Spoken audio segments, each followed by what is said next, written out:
Hi, everybody. Welcome back. We are continuing to talk about how to process grief using my RISE principles. Today, we'll be focusing on simplicity and enjoyment. Hope you enjoy it. If you missed the previous episode on the other two principles, reflection and intention, please go back to those. Enjoy. Simplicity is my favorite principle of yours. I think it's mine too. I think it's one of my favorites because I love the concept of minimalism and living with less. So I just feel so passionately about simplicity.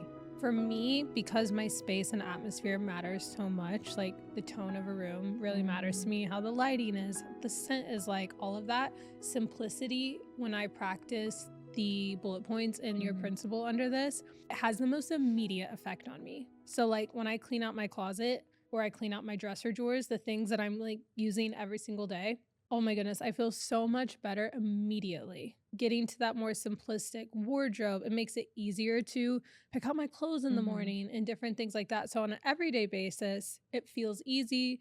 It feels the most productive for me. But looking at it through the lens of grief, how do we do that? So when we talk about simplicity, normally we've talked about it from more of a material perspective, like living lighter with less stuff. Now, we know that there are different types of clutter, and that's what I like to focus on. Not only do we have material clutter, but we have financial clutter, we have calendar clutter, we have digital clutter, right? When you are processing grief, the type of clutter you really want to focus on clearing is your calendar clutter because you don't know what's going to come up as you are processing a difficult time in your life. So you need to look at your calendar and you need to see where you need to make space for the inevitable. Because as we said, you can't schedule grief in. It comes up at random. But the less you have on your calendar, the more you allow yourself to just sit with the pain.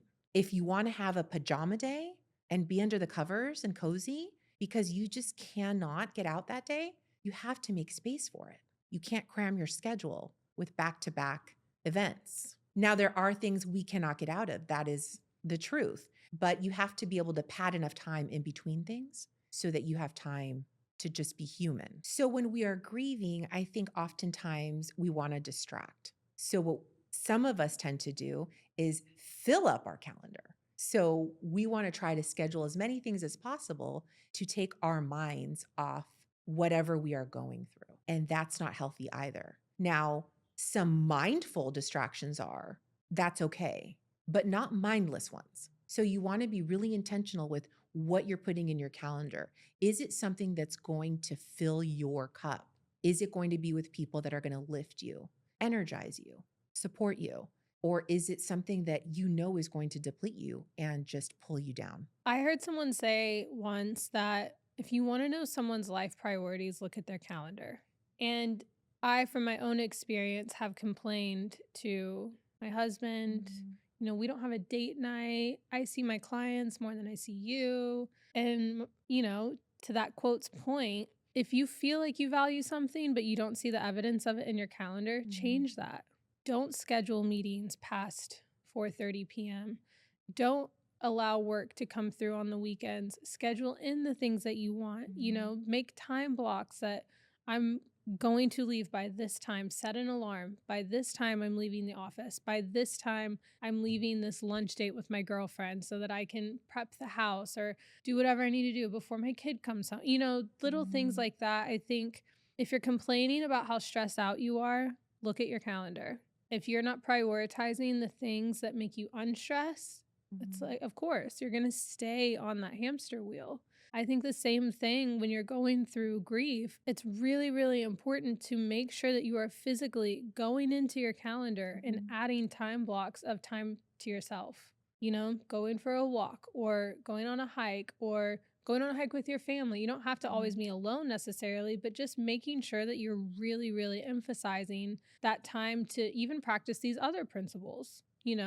What you value will show on your calendar. Absolutely. And those are actually good things to schedule. Those are not clutter. Those are activities that are going to provide a source of comfort for you and be able to help you mentally, physically, emotionally get through this difficult time. So if you have to say 9 a.m., walk the trail in my neighborhood, that's what I'm going to do because I know that that walk will energize me and I'm out in nature. I'm inhaling the fresh air. That is good in itself because nature is healing. So that is something I would personally schedule. And then, like you said, time with family. All of this is you're just building guardrails to protect your energy and your time. Speaking of energy, can you touch on how important it is to simplify what you're absorbing during this time? I don't think people realize the effect things like music or TV have on them. And while I'm not saying cut it all out,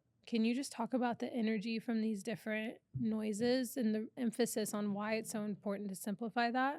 Well, all of these distractions, I call them mindless distractions. If they're not used correctly, can really have a negative impact on your nervous system. So if you're focused on television that is violent, that is depressing, that is, just negative, it's going to have an impact on your nervous system. So you have to stay away, stay clear from those type of things.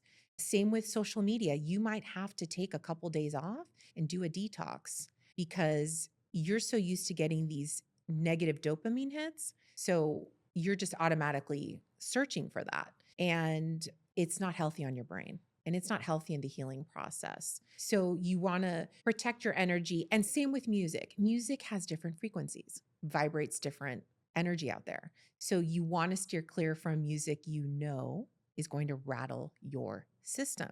So be careful in what you select. Is the music going to lift you up?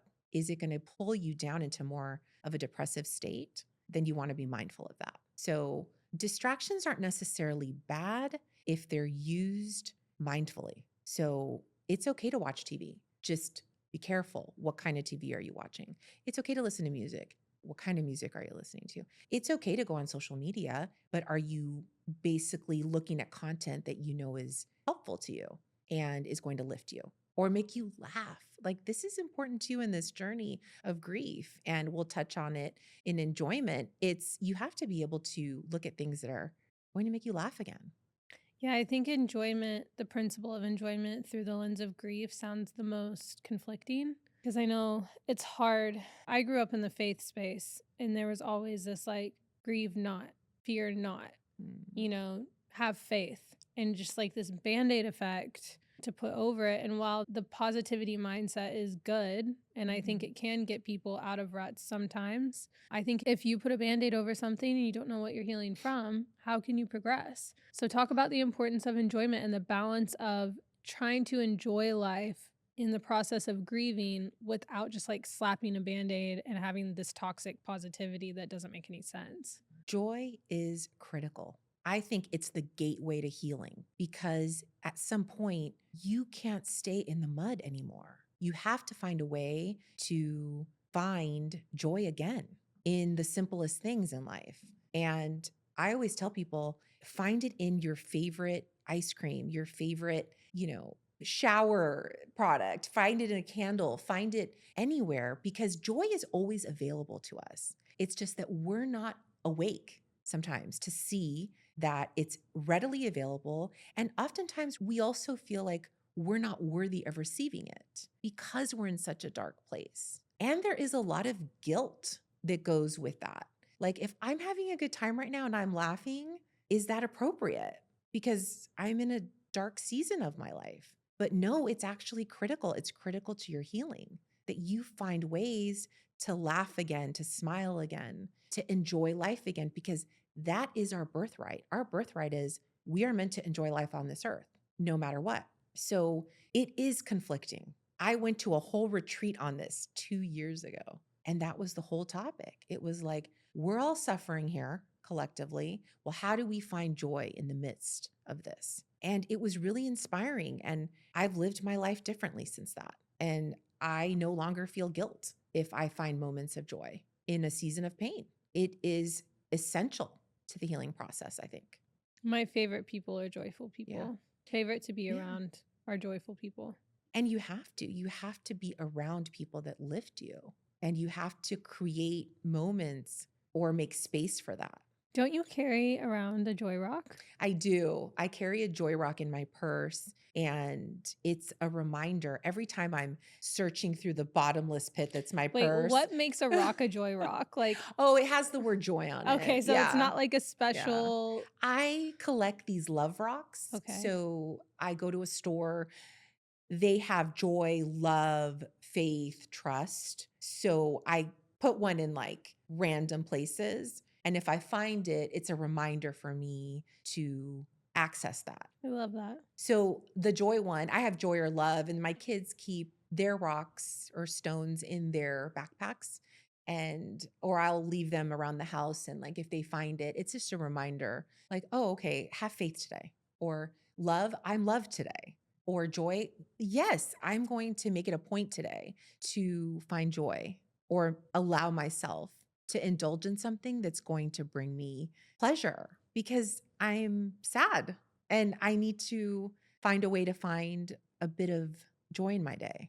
I think if anyone's hearing this and it rubs them the wrong way, how could you find joy in a time of grief? I think that means there needs to be some healing done because the hope of joy Mhm. is enough to get someone out of a rut. It is enough to, look up and see the light at the top of the dungeon that you feel like you're in. And if anyone's hearing this and it sounds anything but positive, I just want to encourage you to feel the emotions that are blocking you from thinking that you are worthy of feeling this and use the other principles to help you explore what it is, the pain or the emotion that is. Go look up an emotion wheel.